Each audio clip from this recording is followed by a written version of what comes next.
Today I'll walk you through how to add navigation menus in Glide. If you find this helpful, be sure to like and subscribe, and let's get right into it. First, open your web browser and go to the Glide website. Once you're there, click on the Login button to access your account. After logging in, open the specific app you want to edit. Now, direct your attention to the left-hand side navigation panel within your Glide app editor.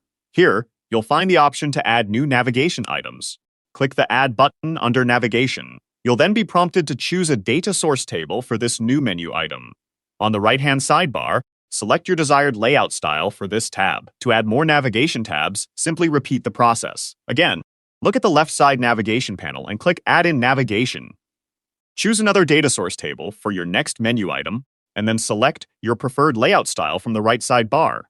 You can create tabs for things like Dashboard, Customers, and Projects, depending on your app's needs.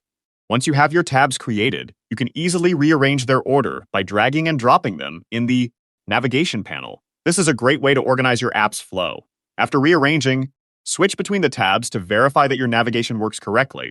You can also adjust tab names, icons, and layouts if needed to fine-tune the user experience. Finally, when you're satisfied with your navigation setup, click the Publish button in the top right corner of the editor to make your changes live. Thanks for watching. If you found this Glide tutorial helpful, please like, subscribe, and turn on notifications for more step-by-step app building guides. See you in the next video.